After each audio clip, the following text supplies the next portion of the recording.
My neighbor showed up at my door at 2 a.m., covered in blood. He grabbed my arm and said, "Hide me. They will harm us both if they find me here." I asked him who was after him. He looked toward the flashing lights outside and whispered, "The cops out there are not real." Before I could respond, someone started breaking down my front door. My name is Ren Holloway. I am 28 years old. I work as a freelance graphic designer from my small rental house in a quiet town in Oregon. I moved here 3 years ago because I wanted peace. I wanted to feel safe. I wanted to live somewhere nothing bad ever happened. For 3 years, I got exactly what I wanted. My little house sat on a dead-end street with only 6 other homes. Tall pine trees surrounded the neighborhood like a protective wall. The only sounds at night were owls and wind through the branches. I knew my neighbors by sight, but not much more. We waved when we saw each other. We kept to ourselves. That was the way I liked it. My closest family is my younger brother Theo. He lives 2 hours away in Eugene. We talk every Sunday without fail. He is the kind of brother who would drive through the night if I needed him. Our parents retired to Arizona a few years ago, so Theo and I look out for each other. He worries about me living alone in such an isolated place. I always told him there was nothing to worry about. I was wrong. The neighbor who showed up bleeding on my doorstep was named Declan Marsh. He moved into the house next to mine about 8 months ago. I did not know much about him. He was 34 years old. He had dark hair and serious eyes. He worked from home doing something with computers. He drove a dark blue truck that he kept very clean. In 8 months of living next door to each other, we had maybe 10 conversations total. He helped me carry groceries once when it was raining. He lent me a shovel when mine broke. He was polite and quiet and kept his distance. I never had any reason to think about him much at all. That changed the night he knocked on my door with blood running down his face and terror in his eyes. I remember everything about that moment. The cold air hitting my skin when I opened the door. The smell of copper from the blood on his shirt. The way his hands were shaking when he grabbed my arm. The way his voice cracked when he begged me to let him inside. "Please, Ren. There is no time to explain. Just let me in." I should have called the police. That is what any normal person would do. A bleeding man shows up at your door in the middle of the night, and you call for help. You do not invite danger into your home. But something in his eyes stopped me. He was not just scared. He was desperate. He looked like a man who had nowhere else to go. Like I was his last hope. So I let him in. He stumbled past me, and I closed the door behind him. He moved away from the windows immediately, pressing himself against the wall where no one could see him from outside. His breathing was fast and shallow. Blood was dripping onto my hardwood floor. "Declan, what happened to you?" I asked. "Who did this?" Before he could answer, I saw the flashing lights, red and blue, pulling up right in front of my house. 2 police cars. 4 officers stepping out with flashlights and hands on their weapons. Relief washed over me. The police were here. Whatever trouble Declan was in, the authorities would handle it. I reached for the door to let them know he was inside and that he needed medical attention. Declan grabbed my wrist so hard it hurt. "Do not open that door," he said. His voice was barely above a whisper. "Those are not real cops. If you let them in, they will kill us both." The officers were walking toward my porch. Their flashlights swept across my windows. One of them pounded on my door and announced himself. "Police, open up. We know he is in there." I looked at Declan. I looked at the door. I had seconds to decide who to trust. If you are new here, make sure you subscribe and turn on notifications so you never miss a story. And drop a comment telling me where you are watching from right now. I love connecting with all of you. Now let me take you back to before this nightmare began. To understand how I ended up hiding in my own house from men who claimed to be police, I need to tell you about my life before that night. I moved to Oregon 3 years ago to escape, not from danger or violence, just from the chaos of city life and a relationship that had drained everything out of me. I was living in Portland, working at a busy design agency, dating a man who made me feel smaller every day. When that relationship finally ended, I knew I needed a fresh start, somewhere quiet. I found this little town almost by accident. I was driving through the area visiting a friend, and I saw a rental sign in front of a small blue house on a dead-end street. The house was nothing special, 2 bedrooms, 1 bathroom, a kitchen with old appliances and counters that had seen better days. But it had a big backyard that led into the woods and a front porch where I could drink my coffee in the mornings. It felt safe. It felt hidden. It felt like exactly what I needed. I took the lease that same week and never looked back. My work as a freelance graphic designer meant I could live anywhere with an internet connection. I built a small client base over the years, enough to pay my bills and save a little each month. I was not rich, but I was comfortable. More importantly, I was free. No boss looking over my shoulder. No office politics. No commute through traffic that made me want to scream. I kept my life simple on purpose. I had a few friends in town, but I was not close to any of them. I talked to my brother Theo every week. I called my parents in Arizona once a month. I read books and watched movies and took long walks through the woods behind my house. I was alone most of the time, and I was happy that way. My neighbors were the same kind of people, quiet, private, friendly enough to wave, but not the type to show up uninvited. There was an older couple at the end of the street who had lived there for 30 years, a young family with 2 kids who kept to themselves, a woman around my age who worked as a nurse and was rarely home. And then there was Declan. He moved in 8 months before that terrible night. I remember watching the moving truck pull up and wondering what kind of person would choose this isolated little street. He did not have much furniture, just the basics. A bed, a desk, a couch, some boxes. He did everything himself without asking for help from anyone. The first time we spoke was about a week after he moved in. I was checking my mailbox, and he was doing the same. He introduced himself, shook my hand, and said he hoped he would not be a bother. I told him the neighborhood was quiet, and he would fit right in. He smiled, but the smile did not quite reach his eyes. There was something guarded about him, something closed off. Over the next 8 months, I learned almost nothing about him. He worked from home. He did not have visitors. He drove his truck to the grocery store once a week and to the post office every few days. He kept his lawn neat and his house dark. If I had to describe him to someone, I would say he seemed like a man who wanted to disappear. I never thought much about it. Some people are private. Some people have reasons to keep their distance. I respected that because I was the same way. The night everything changed started like any other night. I worked late on a project for a client. I made myself a cup of tea around midnight and watched an episode of my favorite cooking show. I checked the locks on all my doors the way I always did. I turned off the lights and went to bed feeling safe and comfortable in my routine. Before I fell asleep, I noticed something strange. Headlights passed slowly down my street. This was unusual because the street was a dead end. No one drove down here unless they lived here. I watched the lights move past my window and disappear around the bend. I told myself it was probably someone who made a wrong turn, someone looking for a different address. I closed my eyes and pushed the thought away. 2 hours later, the pounding on my door woke me from a dead sleep, and my quiet, safe little life came crashing down around me. I stumbled out of bed with my heart pounding so hard I could feel it in my throat. No one had ever knocked on my door in the middle of the night.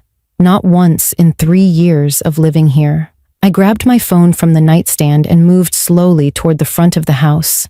Every step felt heavy with fear. Through the peephole, I saw Declan. He was leaning against the doorframe like he could barely stand. His shirt was torn open at the collar. There was blood on his face, smeared across his forehead and running down the side of his cheek. His hands were pressed against his ribs, and they were covered in red. Too, he looked like someone had beaten him badly. I opened the door without thinking. Whatever had happened to him, he needed help. He stumbled inside, and I caught his arm to keep him from falling. He was heavier than I expected, and his whole body was shaking. "Declan, what happened?" I asked. "Who did this to you? I need to call an ambulance." "No," he said sharply. His voice was strained with pain. "Do not call anyone. Please, just close the door and lock it." I closed the door and locked it like he asked. I did not know why I was listening to him. I should have called 911 immediately, but there was something in his voice that made me hesitate. He was not just hurt, he was terrified. "You need to hide me," he said. He was looking around my living room like he was searching for somewhere to disappear. They are coming. They are right behind me. If they find me here, they will hurt you too. Who is coming? I demanded. Declan, you have to tell me what is going on. Before he could answer, I saw the flashing lights through my front window, red and blue, bright and unmistakable. 2 police cars had pulled up in front of my house. Officers were stepping out with flashlights in their hands. Relief flooded through my body. The police were here. Whatever was happening, they would take care of it. I moved toward the door to let them know Declan was inside and needed medical attention. But Declan grabbed my wrist and pulled me back. His grip was so tight it hurt.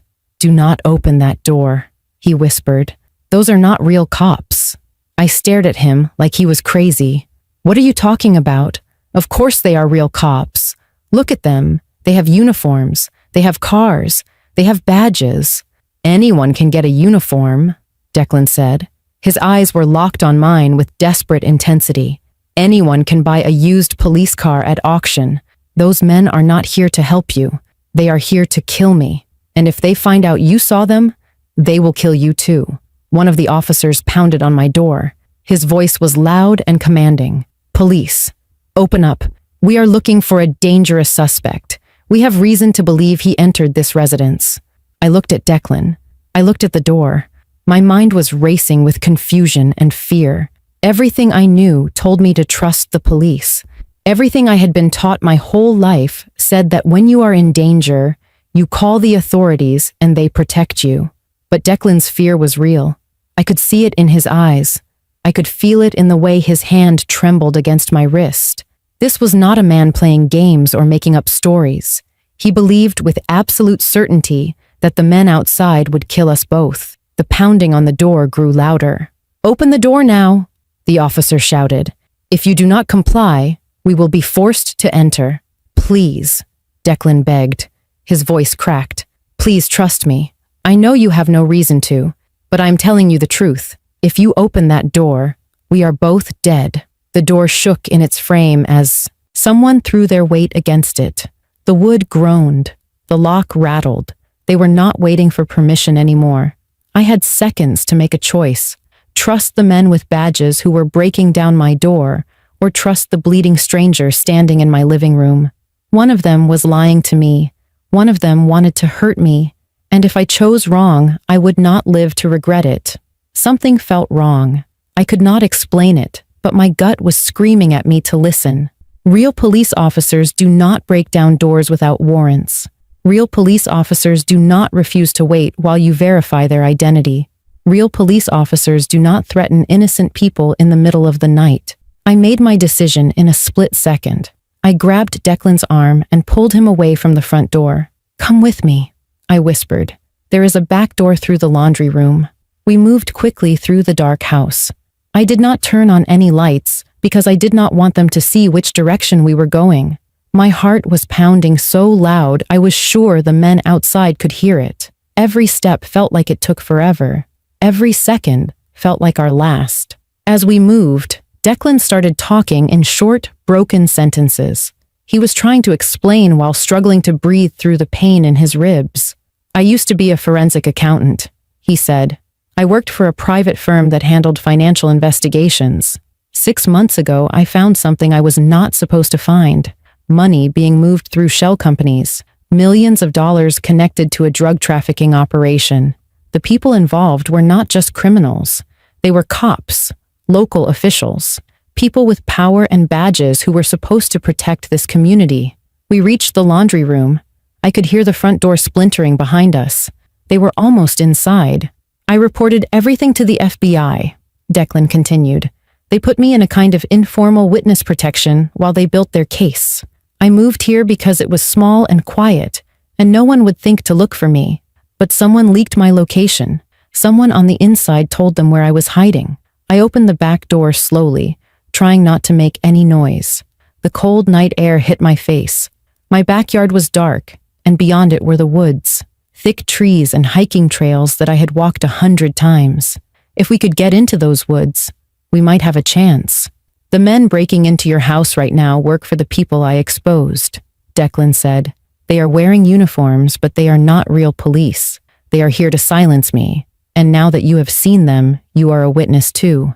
I understood then why he was so afraid. This was not a misunderstanding. This was not something that could be explained away. These men had come to kill him, and they would kill me too if it meant protecting their secrets. I grabbed my phone and typed a quick message to my brother Theo. My hands were shaking so badly I could barely hit the right letters. I sent him my location and wrote the words, "Call FBI," not local police, emergency. I did not know if the message would go through. I did not know if Theo would even be awake to see it, but it was the only backup plan I had. I heard the front door crash open. Heavy boots stomped into my house. Flashlight beams swept across the walls. Men were shouting commands at each other. They were searching room by room. It would only be seconds before they reached the back of the house. "We have to go now," I whispered to Declan. We slipped out the back door and into the yard. The grass was wet and cold under my bare feet. I had not thought to grab shoes. I had not thought to grab anything except my phone. Declan was limping beside me, struggling to keep up. Whatever they had done to him before he reached my door had hurt him badly. We reached the tree line and pushed into the woods. Branches scratched my arms and face. The ground was uneven and covered with wet leaves. I could barely see where I was going, but I kept moving forward. Behind us, I heard shouting.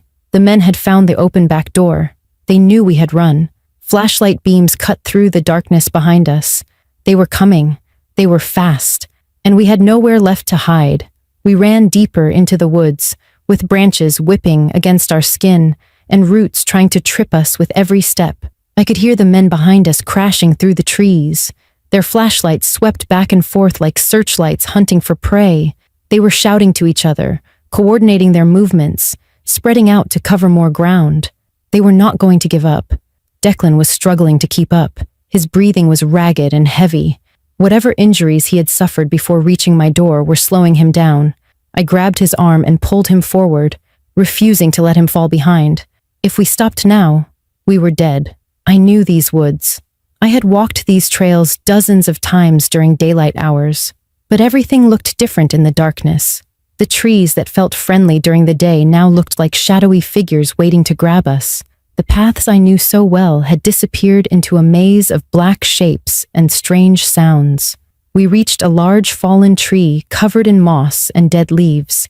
I pulled Declan down behind it, and we pressed ourselves into the cold, wet ground. I covered my mouth with my hand to muffle my breathing. Declan did the same. We lay there in the mud and the darkness, listening to the men get closer.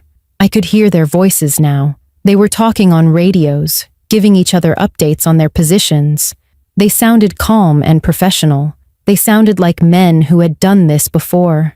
One of them said they had found footprints heading north. Another said to check near the creek. They were closing in on us from multiple directions. Declan leaned close to my ear and whispered so quietly I could barely hear him. "There is something else I did not tell you. The evidence I found was not just about drug money. I found proof of a murder. A local businessman named Gerald Hansen threatened to expose the operation 2 years ago. They killed him and made it look like a car accident. The medical examiner who signed off on the death is one of the men hunting us right now." My blood went cold. These men were not just criminals. They were murderers. They had killed before, and they would kill again without hesitation. Declan and I were nothing to them, just loose ends that needed to be cut. I closed my eyes and prayed that my message had reached Theo. I prayed that he had woken up and seen it. I prayed that he had called the FBI like I asked. It felt like such a small hope against everything that was happening around us. Then I heard something new, a distant sound that grew louder by the second. The rhythmic chopping of helicopter blades cutting through the night air. I looked up through the trees and saw lights in the sky, bright lights that were not flashlights, lights that were sweeping across the forest from above. A voice boomed through a megaphone somewhere in the distance. "This is the FBI. Everyone on the ground. Put down your weapons and surrender immediately." The men who had been hunting us stopped moving. I could hear confusion in their voices. They had not expected this. They thought they were operating in the shadows with no one watching. They thought they had time to find us and disappear before anyone knew what happened. More voices joined the chaos. Federal agents were moving through the woods from multiple directions. They were organized and efficient, and they outnumbered the fake cops significantly. I heard someone shout for the men to get on the ground. I heard the sounds of a struggle followed by the click of handcuffs. Declan and I stayed behind the fallen tree, too afraid to move. Minutes passed that felt like hours. Then a flashlight found us, and a voice called out in a calm, professional tone. "Ren Holloway? Declan Marsh? I am Agent Torres with the FBI. You are safe now. Please come with me." I looked at Declan. His face was covered in mud and blood, but for the first time all night, he was not shaking. The terror in his eyes had been replaced by something that looked like relief. We helped each other stand on trembling legs and walk toward the agents. As we emerged from the woods, I saw the fake cops being led away in handcuffs. One of them was still wearing his police uniform. I recognized his face from around town. He was a deputy at the local sheriff's department, a man I had seen at the grocery store, a man I would have trusted without question if he had knocked on my door. My message had reached Theo. He had called the FBI immediately. The agents told me they had already been monitoring the situation because they knew Declan's location had been compromised. My text gave them the exact confirmation they needed to move in. We were alive. Against all odds, we had survived the night. The rest of that night passed in, a blur of flashing lights and questions. Federal agents wrapped blankets around our shoulders and led us out of the woods to waiting vehicles. Declan was taken to a hospital to treat his injuries. I was driven to the FBI field office to give my statement. I sat in a small room with beige walls and fluorescent lights and told them everything that had happened from the moment Declan knocked on my door. My brother Theo arrived at the field office around 5 in the morning. He had driven 2 hours in the middle of the night without stopping. When he saw me, he ran across the room and wrapped his arms around me so tight I could barely breathe. He kept saying he almost did not check his phone. He almost slept through my message. If he had ignored that notification for even another hour, things might have ended very differently. I held on to him and cried. All the fear and adrenaline I had been holding inside finally came pouring out. I cried for the terror of that night. I cried for how close I had come to dying. I cried because I was alive and safe, and my brother was there with me. The FBI investigation moved quickly after that night. The arrests in the woods were just the beginning. Over the following weeks, federal agents rounded up everyone connected to the trafficking operation. 3 local officials were charged with corruption. 5 members of law enforcement were arrested for their involvement. The deputy I had seen being led away in handcuffs turned out to be the one who leaked Declan's location. He had been feeding information to the criminals for years. The murder Declan had uncovered was reopened as well. Gerald Hansen's death was reclassified from an accident to a homicide. His family finally got the answers they had been seeking for 2 years. The medical examiner who had covered up the murder was arrested and charged as an accessory. Justice was slow, but it was coming for all of them. Declan spent a week in the hospital recovering from his injuries. He had 3 broken ribs, a concussion, and cuts that needed stitches. The men had caught him outside his house that night and beaten him badly before he managed to escape. He ran to my door because it was the closest place he could think of. He told me later that he almost did not knock. He almost kept running because he did not want to put me in danger. But he was losing blood and losing strength, and he had no other choice. I visited him in the hospital on the 3rd day. He looked better than he had that night, but he still looked tired and worn down. He thanked me for trusting him when I had every reason not to. He said most people would have opened the door for the fake police.